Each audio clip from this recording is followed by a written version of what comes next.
जय जगन्नाथ। स्वागत जनावि पुणी एक नुआ वीडियो को।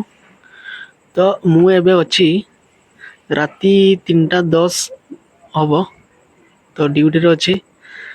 गाड़ी गोटे स्टेबलिंग करने को आसते देखिपे गाड़ी पूरा फांका अच्छे। तो मु स्टेशन रे एका एवं स्टेशन मास्टर भी अच्छा, ड्राइवर भी अच्छा, गार्ड भी अच्छा। आम 4 जन गोटे स्टेशन रे ही अच्छु। गाड़ी रो टाइमिंग अच्छी 3:20 आउ 5 मिनट पर गाड़ी टी आमर छाड़िबो। देखि पारथो स्टेशन रे गोटे भी केही जने पैसेंजर ही नहांती एवं स्टेशन टी पूरा अच्छी निछाटिया जेमिति घंच जंगल।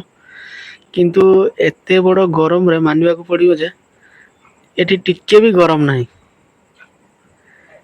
देखि पारथुए बहुत गछ अच्छी।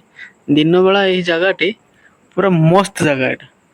एटा को कहा जाय कोन चेन्नई रे गोटे जगह अछि पट्टाभिराम स्लाइडिंग, जेठी माने मिलिटरी माने सब अछंती।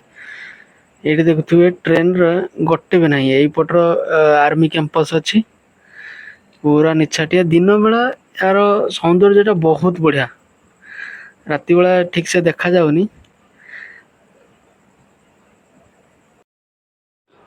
जदि भी केतेबेले मु दिन बेला आसे ताले वीडियो टी शेयर करबी। देखिए एमिति जगह बहुत कम देखा मिले जेटी स्टेशन रही आ बहुत नीट एंड क्लीन मध्य अछि। एबे हमरो टाइम हे गलानी ट्रेन छाड़ीबार। तो एबे हमें जीवा पुणी देखा हबो नेक्स्ट वीडियो। जय जगन्नाथ।